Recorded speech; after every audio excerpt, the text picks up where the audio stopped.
الحمد لله نحمده ونستعينه ونستغفره ونؤمن به ونتوكل عليه ونعوذ بالله من شرور أنفسنا ومن سيئات أعمالنا من يهده الله فلا مضل له ومن يضلله فلا هادي له ونشهد أن لا إله إلا الله وحده لا شريك له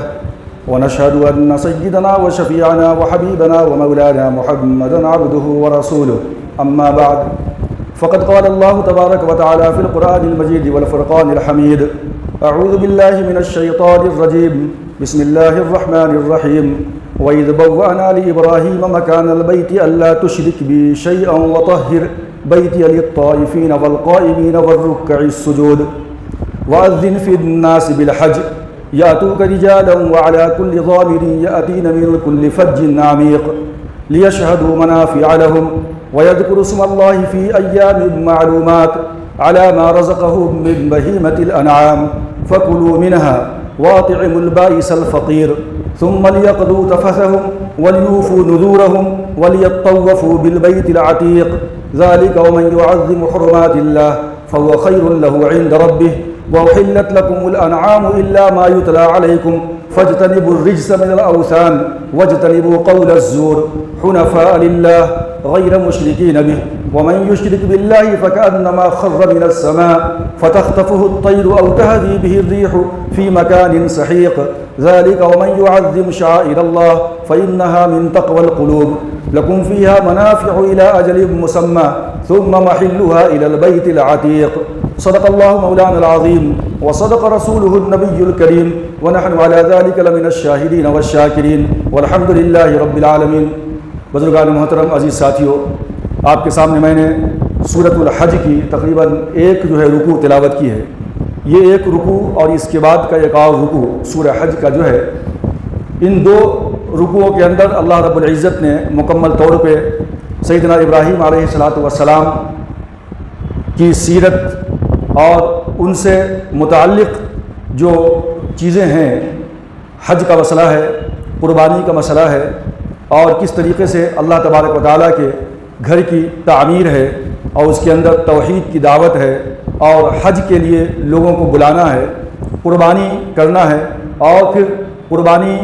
کے گوشت کو کس طرح خود استعمال کرنا ہے، کس طرح اپنے ضرورت مند بھائیوں کو، دوست و احباب کو، عزیز و اقارب کو دینا ہے۔ ان تمام کی تمام چیزوں کا اللہ تبارک و تعالیٰ نے ان آیتوں کے اندر مکمل طور پہ استیعاب کیا ہے۔ یوں تو ابتلا، آزمائش مختلف انبیاء اکرام علیہم السلام کی زندگی کے ساتھ رہا ہے۔ ہر انبیاء کے زمانے میں ان کی قوموں نے ان کے ساتھ جو بدسلوکی کا مظاہرہ کیا ہے وہ آپ جانتے ہیں، لیکن سیدنا ابراہیم علیہ السلام کی خود فروشی اور ابراہیم علیہ السلام کی خدا شناسی اور ابراہیم علیہ السلام کی سرفروشی اللہ تبارک و تعالیٰ کے راہ کے اندر، یہ جو ایسے سیرتیں ہیں، ایسے صفات ہیں حضرت ابراہیم علیہ السلام کے کہ جو ایک سب سے الگ اور تھلگ اپنے اندر رنگ لیے ہوئے ہیں۔ ابراہیم علیہ السلام کی آزمائش قرآن مجید نے کہا سورہ بقرہ کے اندر وَإِذِ ابْتَلَىٰ إِبْرَاهِيمَ رَبُّهُ بِكَلِمَاتٍ، کہ جب پروردگار عالم نے حضرت ابراہیم علیہ السلام کو چند باتوں کے اندر آزمایا فَأَتَمَّهُنَّ، تو ابراہیم علیہ السلام ان تمام کے تمام امتحانات کے اندر کامیابی اور کامرانی سے ہمکنار ہوئے۔ ابراہیم علیہ السلام کی سیرت کے متعلق اس سے قبل آپ کئی بار سن چکے ہیں، سنتے رہتے ہیں، ہر سال سنتے ہیں۔ آپ جانتے ہیں کہ عراق کے اندر جو ایک شہر ہے بابل، کیپٹل عراق کا، اور اس شہر کو سب سے پہلے جس نے بسایا تھا وہ ذات گرامی کی حضرت سیدنا نوح علیہ السلام کی۔ حضرت آدم علیہ السلام اور نوح علیہ السلام کے بیچ کا جو درمیانی وقفہ ہے، جو زمانہ ہے، میں نے آپ سے گزشتہ ذکر کیا تھا کہ یہ تقریباً 1200 سال کا زمانہ ہے، حضرت آدم علیہ السلام سے لے کر نوح علیہ السلام، اور پھر نوح علیہ السلام کے بعد حضرت ابراہیم علیہ السلام کو پروردگار عالم نے اس روئے زمین کے اوپر انسانیت کی فلاح و بہبود کے لیے اور انسانوں کو اللہ تبارک و تعالیٰ سے روح شناس اور تعارف کروانے کے لیے اس روئے زمین کے اوپر بھیجا ہے۔ تو حضرت نوح علیہ السلام سے حضرت ابراہیم علیہ السلام کے درمیان کا جو وقفہ ہے وہ 1042 سال 1042 ایئرس کا بتایا جاتا ہے. تو اس کو آپ ذہن میں رکھیں. میں نے کہا کہ نوح علیہ السلام کے بعد ابراہیم علیہ السلام ہیں، اور ابراہیم علیہ السلام سے پہلے نوح علیہ السلام نے سب سے پہلے یہ عراق یا بابل جو شہر ہے اس کو آپ نے آباد کیا ہے، بسایا ہے نوح علیہ السلام نے. نوح علیہ السلام کے بعد جو ہے آپ یہ جانتے ہیں کہ ساری کی ساری انسانیت جو پھیلی ہے اس روئے زمین کے اوپر، ان کے 3 اولاد سے حام، سام اور یافث. یہ بھی آپ جانتے ہیں کہ سام کی جو اولاد ہے یہ سارا عرب ہے، یورپ ہے، اور اس طریقے سے جو حام کی اولاد ہے یہ افریقہ ہے، اور جو اس طریقے یافث کی اولاد ہے یہ ترکی ہے، یاجوج ماجوج ہے، چائنا ہے، اور ادھر کا ایشیا کا جو علاقہ ہے یہ جو ہے یافث کی اولاد ہے. تو نوح علیہ السلام نے سب سے پہلے شہر عراق کو بسایا، بابل کو بسایا. نوح علیہ السلام کا جو بیٹا ہے حام کی اولاد کے اندر ایک شخص ہے بہت ہی مشہور جس کا نام ہے کوش، اور کوش کا جو بیٹا ہے وہ جو ہے ایک اور ہے کنعان. اب یہ جو کنعان ہے اس کنعان نے اور زیادہ جو ہے اس کو مزید وسعت دیا ہے. اس نے عراق کے ساتھ ساتھ سارے کے سارے تقریباً عرب کے کچھ حصوں کے اوپر، ملک شام سیریا کے حصوں کے اوپر، اور اس طریقے سے فلسطین کے حصوں کے اوپر اس کی حکومت ہو جاتی ہے کنعان کی. یہ کوش کا بیٹا ہے. اب کنعان کے بعد جو حکومت آتی ہے وہ شخصیت ہے، آپ جانتے ہیں کہ اپنے وقت کا خدائی کا دعویدار نمرود. تو نمرود بن کنعان بن کوش، اور اس کے اوپر حضرت نوح علیہ السلام ہے، اور نوح علیہ السلام سے پہلے کے بعد جو ہے سام ہے. تو نمرود بن کنعان بن کوش، اور اس کے بعد سام، اور پھر جو ہے نوح علیہ السلام. سام کہہ رہا ہوں میں، حام کی اولاد ہے، حام کی اولاد میں سے تھا. یہ جو نمرود تھا یہ حام کی اولاد میں سے تھا. اب نمرود حام کی اولاد میں سے ہے، اور حام حضرت نوح علیہ السلام کا بیٹا ہے، اور نوح علیہ السلام کا ایک اور بیٹا ہے سام. سام کی نسل کے اندر سے ایک بہت ہی پرلے درجے کا مشرک، کافر، بتگر، بتوں کو بنانے والا، بتوں کی پوجا کرنے والا، یہ سام کی اولاد کے اندر سے ہے، اور جس کا نام ہے تاریخ بن ناحور. اس کا نام تھا تاریخ بن ناحور. بت بناتا بھی تھا، بت بیچتا بھی تھا، اور شاہی جو بت کدا تھا اس کا دیکھ ریکھ کرنے والا تھا. اور ایک مرتبہ اس شخص نے یعنی تاریخ بن ناحور نے ایک بہت بڑی جو ہے مورتی بنائی، آئیڈل بنایا، ہیرے جواہرات سونے چاندی سے اس کو جو ہے مرقع اور مزین کیا، اور اس کے بعد اس کو ایک جگہ پہ کھڑا کیا، خاص طور پہ شاہی صنم کدے کے اندر. نمرود بڑا خوش ہوا، بڑی بڑی جاگیریں اس کو عطا کر دی تاریخ بن ناحور کو. اب اس کے بعد نمرود نے خواہش کیا کہ ایک ایسا آئیڈل، ایک مجسمہ میرا بھی بناؤ جیسا تم نے بنایا ہے. تمہارے ہاتھ کے اندر بڑی کاریگری ہے، بڑی صنائی ہے. لہذا تاریخ بن ناحور نے نمرود کا بھی ایک مجسمہ بنایا اور اس کو ایک جگہ پہ لگا دیا. اور اس کے بعد اب نمرود نے حکم دیا کہ سب کے سب جو ہے اس آئیڈل، اس مجسمے کے سامنے بھی سجدہ ریز ہونے لگے. لہذا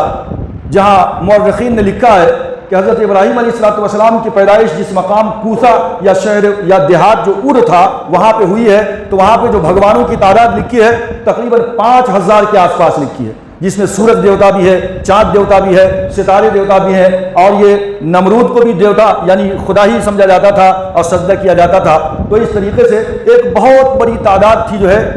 دیوتاؤں کی، بھگوانوں کی، اور یہ آئیڈلس تھے پورے کے پورے. ان سب کے سامنے یہ اپنی جو ہے حاجت اور اپنی مشکلوں کو سامنے ان کے رکھتے تھے. اب ہوا یہ کہ جب یہ تاریخ بن ناحور نے جو وہ ایک قیمتی سونے اور چاندی لگائے ہوئے جو مجسمے کو بنایا تھا، اس کا نام اس نے رکھا تھا بھگوانوں کا بھگوان، بہت بڑا دیوتا. اور اس کا مطلب یہ تھا کہ آزر کا مطلب تھا بہت بڑا دیوتا، بھگوانوں کا بھگوان. تو اصل میں نام تو تھا تاریخ بن ناحور، لیکن اس مجسمے کے بنانے کی وجہ سے، اس کی شہرت کی وجہ سے بھگوانوں کا بھگوان تو آزر نام رکھا، اور اس کے بعد بنانے والا طارق بن ناہور تھا، تو یہ طارق بن ناہور بھی آزر کے نام سے جو ہے مشہور ہو گیا۔ قرآن مجید نے کہا وَإِذْ قَالَ إِبْرَاهِيمُ لِأَبِيهِ آزر أَتَتَّخِذُ أَصْنَامًا آلِهَةً إِنِّي أَرَاكَ وَقَوْمَكَ فِي ضَلَالٍ مُبِينٍ۔ تو قرآن کریم نے ابراہیم علیہ السلام کے والد کا نام آزر لکھا ہے، اور آزر نام پڑھنے کی وجہ تھی وہ بھگوانوں کا بھگوان دیوتا جو اس نے بنایا تھا، اصل میں اس کا نام تھا طارق بن ناہور، نام تھا اصل میں آزر کا۔ اب یہ آزر میں نے کہا کہ سام کی اولاد میں سے ہے، نوح علیہ السلام کا ایک بیٹا ہے، اس نے اپنی ہی ایک خاندان کے اندر ایک لڑکی تھی امیلہ، اس نے شادی کیا آزر نے، اور امیلہ سے جو ایک لڑکا پیدا ہوا اس کے گھر کے اندر جس کا نام تھا ہاران، اور اس کے بعد اچانک کچھ سالوں کے بعد یا مہینوں کے بعد دن کے اندر سورج بالکل تاریک ہو گیا، سورج گہن لگتا ہے اپنے پاس، ایسی کیفیت پیدا ہو گئی۔ اچھا، رات کے اندر بھی چاند نے اپنی روشنی پوری جو ہے سمیٹ لیا، چاند کی روشنی بھی ختم، مطلب چاند گہن بھی لگ گیا۔ یہ عیسیٰ علیہ السلام سے 2300 سال پہلے کا زمانہ ہے، یہ آلموسٹ قبل مسیح۔ اب عیسیٰ علیہ السلام کے بعد 2025 میں ہم جی رہے ہیں، اور یہ بات ہوئی عیسیٰ علیہ السلام سے اور 2300 سال پہلے کی بات ہے، جو نمرود کا زمانہ ہے، ابراہیم علیہ السلام کا جو زمانہ ہے۔ لہذا سورج کی روشنی ختم ہو گئی، اندھیرا دن کے اندر، چاند نے اپنی روشنی ختم کر دیا، رات میں بھی اندھیرا، دوسرے دن بھی وہی کیفیت پیدا ہوئی، سورج کی روشنی ختم، رات کے اندر بالکل اندھیرا، اور اس کے 2 دن کے بعد جب حالات صحیح ہوئے تو نمرود نے اپنے علاقے کے بڑے بڑے جادوگروں کو، بڑے بڑے نجومیوں کو، بڑے بڑے کاہنوں کو بلایا اور کہا کہ اس طرح کے حالات پیدا ہوئے، سائنس کا زمانہ تو تھا نہیں کہ سورج کیسے گہن لگتا ہے، چاند کیسے گہن لگتا ہے، لہذا اس کو بہت ہی جو ہے تشویش ہوئی کہ ایسے حالات کیوں پیدا ہوئے۔ تو نجومیوں نے یہ بتایا کہ آپ کی سلطنت کے اندر ایک ایسا لڑکا پیدا ہونے والا ہے فلاں مہینے کے اندر یا فلاں سال کے اندر کہ جو آپ کی حکومت کے لیے بہت بڑا خطرہ بنے گا۔ اور اسی طرح کے کچھ حالات ہم حضرت موسیٰ علیہ السلام کے بارے میں بھی ہم پڑھ چکے ہیں کہ وہاں بھی جو ہے نجومیوں نے کہا اور جو ہے کاہنوں نے یہی کہا تھا کہ آپ کی سلطنت کو ایک لڑکا پیدا ہوگا بنی اسرائیل کے اندر جو تباہ برباد کر دے گا۔ لہٰذا نمرود کے سامنے جب بات یہ آئی تو اس نے اعلان کر دیا، جیسے وہاں فرعون نے اعلان کر دیا تھا کہ تمام بچوں کو قتل کر دیا جائے، بچیوں کو چھوڑ دیا جائے، یہاں بھی نمرود نے وہی اعلان کیا کہ جتنے بھی پیدا ہونے والے بچے ہیں اس کو ختم کر دیا جائے، اور اگر کوئی بچہ پیدا ہو جاتا ہے صحیح سالم اس کو بھی ختم کر دیا جائے، جو عورتیں حاملہ ہیں ان کے حمل کو جو ہے ساقط کر دیا جائے، گرا دیا جائے، اور اب کے بعد سے کوئی بھی مرد اپنی عورت سے نہ ملے۔ لہذا اس نے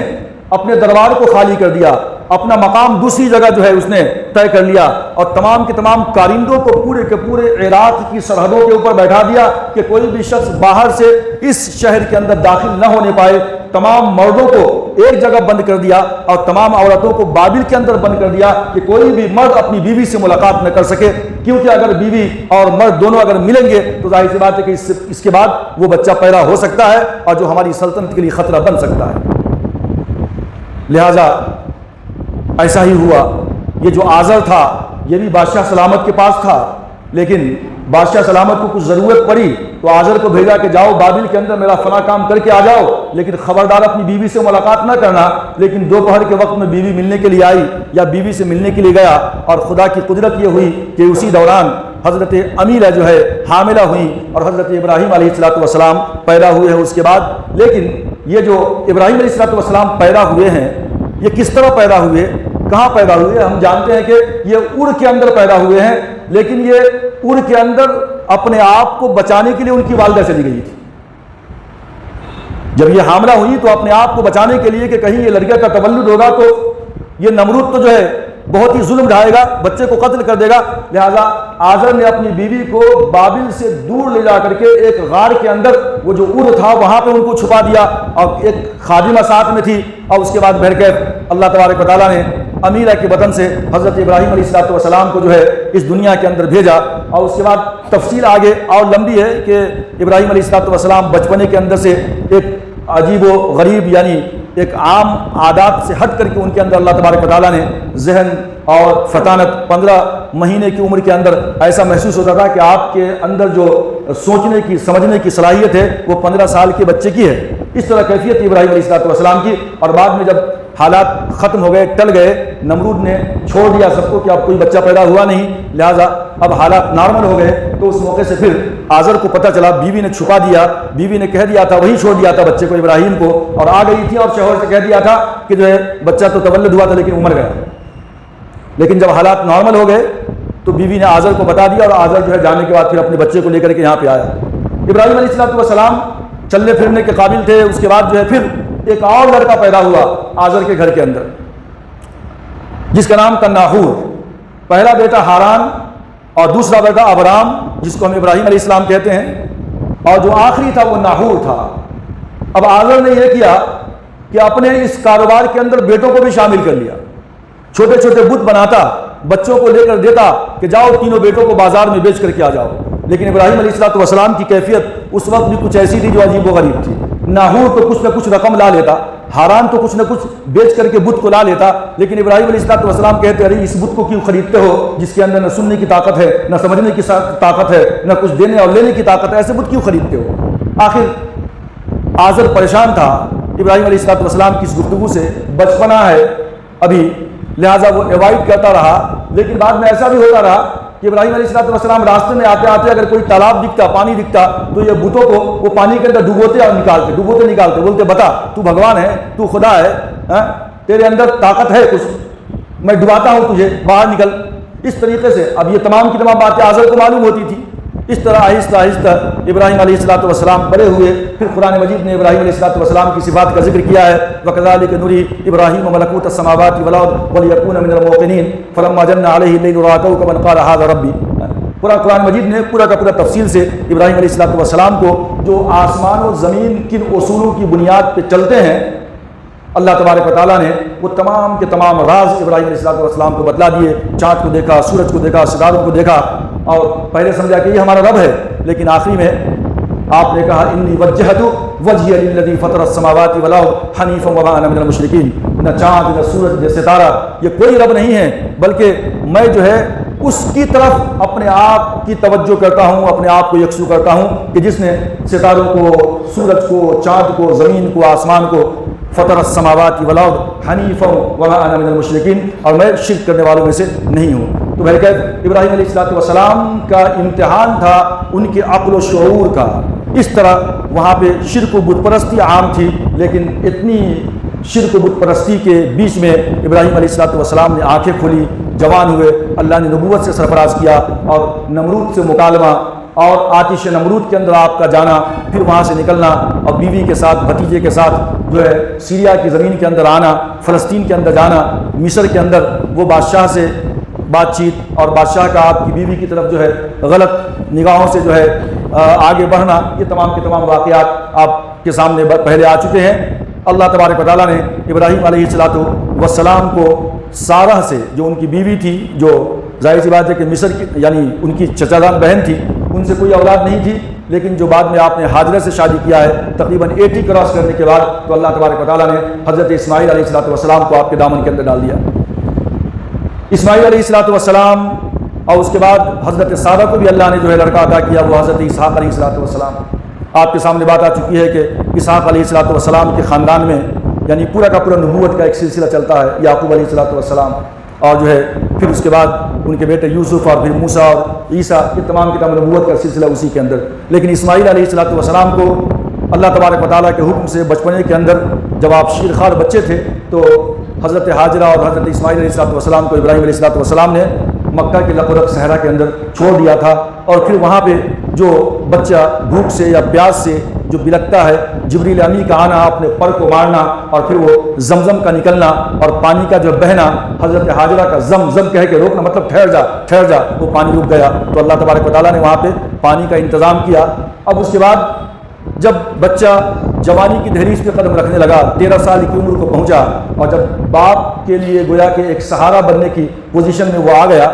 اور ابراہیم علیہ السلام کو چونکہ بڑھاپے میں اللہ تبارک و تعالیٰ نے یہ لڑکا دیا تھا تو بڑی محبت تھی،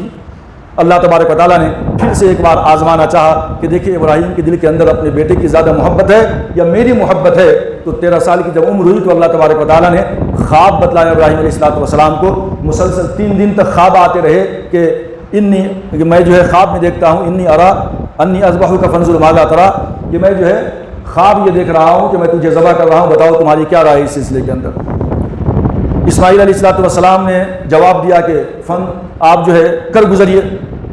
قال یا ابت افعل ما تؤمر ستجدنی ان شاء اللہ من الصابرین. اللہ تبارک و تعالیٰ نے آپ کو جیسا حکم دیا ہے آپ اس کو کر گزریے، آپ مجھے صابرین کے اندر سے پائیں گے. تو بہرکیف ابراہیم علیہ السلام نے اپنے بیٹے کے گلے کے اوپر چھری چلانے کی تیاری کر لی اور پیشانی کے بل لٹا دیا، کیونکہ نبی کا خواب بھی وحی کے برابر ہوتا ہے، اللہ کا حکم شمار کیا جاتا ہے، ہماری آپ کی طرح خواب نہیں ہوتا ہے وہ. تو اللہ تبارک و تعالیٰ نے جو ہے جبرائیل علیہ السلام کو بھیجا. اسماعیل علیہ السلام کا فدیہ لے کر کے، فدیہ دے کر کے جنت سے مینڈھا آیا اور چھری چلایا اسماعیل کے گلے کے اوپر، لیکن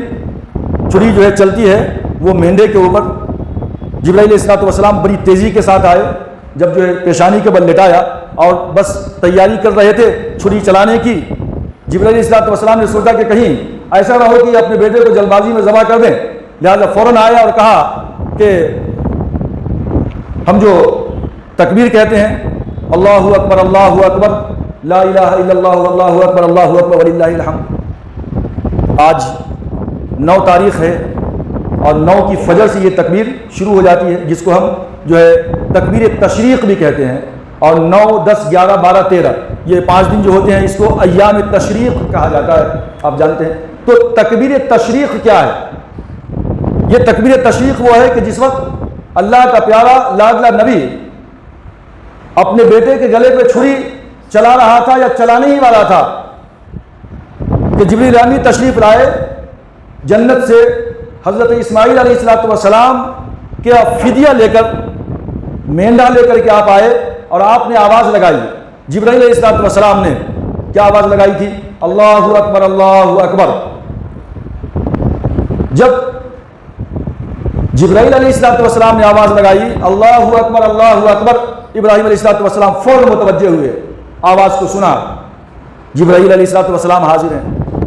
تو جبرائیل علیہ السلام نے کہا اللہ اکبر. ابراہیم علیہ السلام متوجہ ہوئے اور پھر آگے آپ نے کہا لا الہ الا اللہ واللہ اکبر. اللہ ہی سب سے بڑا ہے، اللہ ہی سب سے بڑا ہے. ابراہیم علیہ السلام نے کہا کہ اللہ کے سوا کوئی معبود نہیں، there is no God but Allah، لا الہ الا اللہ، اللہ اکبر، اللہ از گریٹ، اللہ ہی سب سے بڑا ہے، گریٹسٹ. اس کے بعد اب جو ہے اسماعیل علیہ السلام نے جب یہ دیکھا کہ میرے لیے میرے عوض میں اللہ تبارک و تعالیٰ نے فدیہ بھیج دیا ہے، مینڈھا بھیج دیا ہے میری جگہ قربان کرنے کے لیے، تو آپ نے پھر کہا واللہ اکبر وللہ الحمد، کہ اللہ ہی سب سے بڑا ہے اور تمام طرح کی تعریفیں اللہ ہی تبارک و تعالیٰ کے لیے سزاوار ہے. تو یہ ایام تشریق کے اندر 9 10 11 12 13 جو ہم یہ تکبیر کہتے ہیں، اس کا تعلق اصل میں اس خاص منظر سے ہے کہ جو ابراہیم اور اسماعیل علیہ السلام کے درمیان جو پیش آ رہا تھا. اب یہ ایام تشریق کو تشریق کیوں کہتے ہیں؟ تشریق کا مطلب ہے چمکنا. ایک وجہ تو اس کی علماء نے لکھا ہے کہ چونکہ ہم عید کی نماز، عید الاضحیٰ کی نماز پڑھتے ہیں اجالے کے اندر، سورج نکل جاتا ہے، اسی لیے وہ تشریق کہلاتا ہے. دوسری وجہ یہ ہے کہ عربوں کے پاس کھانے کی قلت تھی، غذا کی قلت تھی، کوئی کلٹیویشن تھا نہیں، کھیتی باڑی ہوتی نہیں تھی، لہذا یہ گوشت کے اوپر ان کا دار و مدار تھا. قربانی اس زمانے میں بھی تھی، بگڑی ہوئی شکل تھی. حج ابراہیم علیہ السلام کے زمانے میں یا اس سے پہلے بھی سمجھیے کہ وہاں پہ لوگ آتے تھے، چونکہ یہ خانہ کعبہ جو ہے یہ تو آدم علیہ السلام نے بنایا تھا. قرآن مجید نے کہا ان اول بیت وضع للناس للذی ببکۃ مبارک وہدی للعالمین، یہ روئے زمین کے اوپر سب سے پہلا گھر جو تعمیر کیا گیا، بنایا گیا، وضع للناس لوگوں کے لیے، یہ تو مکے کے اندر ہے، ببکۃ مکے میں ہے، مبارکن باعث برکت ہے، باعث ہدایت ہے سارے عالم کے لیے۔ پھر کہا فی آیات بینات، اس کے اندر کھلی نشانیاں بھی ہیں، مقام ابراہیم بھی، ومن دخلہ کان آمنا۔ تو بہرکیف عربوں کے پاس جو کھانے پینے کی قلت تھی، تو یہ جو آتے تھے حج کرنے کی نیت سے اور وہاں پہ جو قربانی کیا کرتے تھے وہ اپنے اونٹوں کی۔ اب اونٹ کی قربانی ایسی نہیں ہے کہ 7 آدمی نے مل کر کے ایک اونٹ قربان کر دیا، وہاں پہ تو شہرت نام آوری کا دورہ تھا۔ اگر ایک رئیس نے 100 اونٹ کاٹ دیے تو دوسرا 200 کاٹنا چاہتا تھا، تیسرا 300 کاٹنا چاہتا تھا، تاکہ میرا نام سب سے اونچا رہے۔ تو اب یہ جو اونٹ کٹتے تھے، یہ جو گوشت ہوتا تھا، اب ظاہر سی بات ہے کہ آج جو فریج ہے ہمارے پاس، فریج کا زمانہ تو تھا نہیں، لہذا گوشت کو کیسے جو ہے محفوظ کیا جائے، لہذا گوشت کو وہ لوگ دھوپ کے اندر سکھاتے تھے، اور جب دھوپ کو گوشت کے اندر سکھاتے تھے تو اب وہ گوشت کا کئی مہینوں تک جو ہے وہ کام آتا تھا، پورے سال تک جو ہے وہ گوشت کام آتا تھا۔ جیسے آج ہم اور آپ جو ہے دھوپ میں کباب بناتے ہیں، سکھاتے ہیں، سکھا ہوا کباب بناتے ہیں، تو یہی کیفیت تھی۔ تو تشریق کا مطلب ہوتا ہے کہ جو ہے سکھانا، ایک تشریق کا مطلب ہے چمکنا، دوسرا تشریق کا مطلب ہے سکھانا۔ چونکہ یہ لوگ گوشت کو سکھایا کرتے تھے اور اس کے بعد استعمال کیا کرتے تھے، چونکہ غذا کے لیے یہ بہت اہم جو ہے سورس تھا، اسی لیے اس کا نام جو ہے تشریق پڑ گیا، ایام تشریق، اور ہم جو ہے تکبیر تشریق کہتے ہیں۔ اب ابراہیم علیہ السلام جب اس امتحان کے اندر بھی کامیاب ہو گئے، قد صدقت الرؤیا انا کذلک نجزی المحسنین، تو ابراہیم تو نے اپنے خواب کو سچ کر کے بتلا دیا، ہم اسی طرح جو ہے نیک لوگوں کو، احسان کرنے والوں کو بدلہ دیا کرتے ہیں۔ اور آگے قرآن کا وترکنا علیہ فی الآخرین، یعنی یہ جو قربانی کا عمل ہے ہم نے اس کو بعد میں آنے والے لوگوں کے لیے جاری و ساری کر دیا۔ ابراہیم علیہ السلام کی جو محبت تھی اللہ تبارک و تعالیٰ سے، آج بھی بندہ اسی طرح کی محبت اپنے جانوروں کے تئیں دکھلاتا ہے۔ کچھ دن پہلے جانور کو خریدتے ہیں اور پھر اس کے بعد اس کے ساتھ ہمارا اٹیچمنٹ ہو جاتا ہے، لو افیکشن ہوتا ہے، اس کو ہم کھلاتے پلاتے ہیں، محبت کی نگاہ سے دیکھتے ہیں۔ یہ قربانی کے جانور بھی شاعر اللہ میں شمار کیا جاتا ہے۔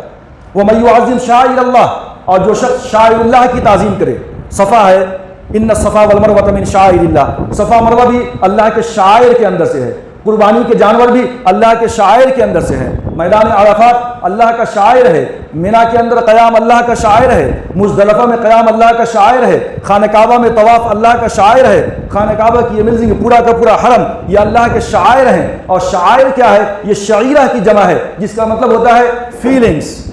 احساس، کہ جن چیزوں کو دیکھ کر کے بندے کے قلب و جگر کے اندر اللہ کے وجود کا احساس پیدا ہونے لگے، یہ شعیرہ ہے، یہ شاعر ہے۔ لہذا جب بندہ حج کو جاتا ہے، عمرے کو جاتا ہے اور خانہ کعبہ کے اوپر اس کی نظر پڑتی ہے، اس کی دل کی کیفیت بدل جاتی ہے۔ جب صفا مروہ کا طواف کرتا ہے، مینا میں جاتا ہے، عرفات میں جاتا ہے، تو اس کے قلب کی کیفیت جو ہے بالکل بدل جایا کرتی ہے، دگرگوں ہو جایا کرتی ہے۔ وہاں پہ جانے کے بعد واقعی میں اس کو اللہ تبارک و تعالیٰ کے وجود کا احساس جو ہے اندر جاگزی ہونے لگتا ہے، اسی لیے اس کو شاعر کہا گیا۔ بزرگ دوستو، قرآن مجید نے اب اس کے بعد جب اپنے بیٹے کی قربانی سے فارغ ہوئے تو اللہ تبارک و تعالیٰ نے اپنے اس گھر کی دوبارہ اثرنا و تعمیر کا حکم دیا کہ جو سیدنا ابراہیم علیہ السلام نے اللہ کی عبادت کے لیے اس روئے زمین کے اوپر سب سے پہلا مقام بنایا تھا، یعنی بیت العتیق، خانہ کعبہ پہلے بن چکا تھا، لیکن وہ حوادث سے زمانہ کی نظر ہوتا رہا، کبھی سیلاب کی زد میں آیا، کبھی طوفان کی زد میں آیا، اور وہ جو ہے مکمل طور پہ وہ منہدم ہو گیا۔ صرف اس کی بنیادیں کچھ باقی تھیں جو ریت کے اندر دبی ہوئی تھی۔ وَإِذْ بَوَّأْنَا لِإِبْرَاهِيمَ مَكَانَ الْبَيْتِ، اور یاد کرو اس وقت کو جس وقت ہم نے حضرت ابراہیم علیہ السلام کے لیے اس گھر کی جگہ کو متعین کر دیا تھا۔ اللہ تشرک بھی شیئا، اور یہ حکم دیا تھا کہ میرے ذات میں کسی کو شریک نہ کرو۔ وہاں بھی شرک کا دورہ تھا، جیسے عراق کے اندر شرک کا دورہ تھا، اس مقام کے اوپر بھی شرک کا دورہ تھا۔ اللہ تشرک بھی شیئا وطہر بیتی، اور میرے گھر کو پاک اور صاف کرو۔ کس سے؟ خانہ کعبہ کی تعمیر کے بعد اب اس کی صفائی کا خیال رکھو، کوڑا کرکٹ وہاں سے باہر نکالو اور پاک صاف کرو میرے گھر کو شرک کی آلودگی سے۔ بیتیہ للطائفین طواف کرنے والوں کے لیے، والعاکفین اور جو ہے اعتکاف کرنے والوں کے لیے، والقائمین قیام کرنے والوں کے لیے، والرکع السجود رکوع کرنے والوں کے لیے اور سجدے کرنے والوں کے لیے۔ تو اللہ تبارک و تعالیٰ نے گھر خانہ کعبہ کی تعمیر کا حکم دیا، اور جب تعمیر بھی مکمل ہو گئی تو اب اللہ تبارک و تعالیٰ نے اس گھر کے طواف کے لیے اعلان کروایا کہ اب لوگوں کو آواز دو، وَأَذِّن فِي النَّاسِ بِالْحَجِّ، اب لوگوں کے اندر حج کی منادی کرو۔ حدیث میں آتا ہے کوہ صفا کے اوپر جا کر کے آپ نے آواز لگائی ابراہیم علیہ السلام نے، اور پھر حدیث کے اندر ہے کہ وہ بچے جو اپنی ماؤں کے پیٹ میں تھے، ابھی پیدا نہیں ہوئے تھے، یا وہ جو ابھی عالم ارواح کے اندر تھے روح کی شکل میں، یعنی کولڈ اسٹوریج کے اندر تھے، اللہ تبارک و تعالیٰ نے قیامت تک آنے والی نسل انسانی کو پیدا کر دیا تھا، اور اس کے بعد پیدا کرنے کے بعد پھر اس کے اوپر ایک موت طاری کر دی تھی، یعنی اس کو کولڈ اسٹوریج میں رکھ دیا تھا، روح کی شکل میں کولڈ اسٹوریج، اور پھر اس کے بعد وہاں سے اللہ نے باپ کے ذریعے سے ماں کے پیٹ کے اندر منتقل کیا، اس کو پھر نئی زندگی عطا فرمائی، پھر وہ دنیا کے اندر آیا۔ تو جو ارواح اللہ تبارک و تعالیٰ نے پیدا کر کے کولڈ اسٹوریج میں رکھ دیا تھا، اللہ تبارک و تعالیٰ نے ان ارواح کے کانوں کے اندر بھی جو اس آواز کو پہنچا دیا تھا۔ جب ابراہیم علیہ السلام نے آواز لگائی وَأَذِّن فِي النَّاسِ بِالْحَجِّ، لوگوں کو حج کے لیے بلاؤ، آواز لگا دو، یَأْتُوکَ رِجَالًا، لوگ آئیں گے پیدل چل کر کے بھی، اس زمانے میں سواری نہیں تھی، سالوں سال سفر کر کے لوگ آتے تھے، وَعَلَىٰ كُلِّ ضَامِرٍ، اور وہ دبلی پتلی اونٹنیوں کے اوپر بھی آئیں گے، مِنْ كُلِّ فَجٍّ عَمِيقٍ، بڑی دور دراز الگ الگ وادیوں سے آئیں گے، وہ پہاڑوں کے درمیان جو وادیاں ہوتی ہیں وہ فج کہلاتی ہیں، پہاڑوں کے درمیان جو راستے ہوتے ہیں فج عمیق، اونٹ چلتے چلتے مہینوں بھر کھانا پینا کی قلت کی وجہ سے دبلے پتلے ہو جایا کرتے تھے۔ تو اس طریقے سے اللہ تبارک و تعالیٰ نے حج کا جو ہے حکم دیا۔ انشاءاللہ تبارک و تعالیٰ مزید گفتگو میری جو ہے کل ہوگی، وقت کا دامن تنگ ہے، اسی لیے میں اپنی بات کو جو ہے یہیں ختم کرنا چاہتا ہوں۔ آپ کے سامنے یہ اعلان کر دوں کہ کل جو ہے نماز عید الاضحیٰ مسجد حاضہ کے اندر انشاءاللہ ٹھیک 8 بجے جماعت شروع ہو جائے گی، اور انشاءاللہ کچھ قربانی سے متعلق جو مسائل ہیں اس پہ انشاءاللہ میری گفتگو 7:30 بجے شروع ہوگی۔ میں چاہ رہا تھا کہ آج ہی کچھ گفتگو کروں، لیکن وقت کا دامن تنگ ہے، اس لیے جو ہے بات طویل ہو جائے گی۔ انشاءاللہ مختصراً جو ہے کل آپ تشریف لائیں، 7:30 بجے انشاءاللہ میری گفتگو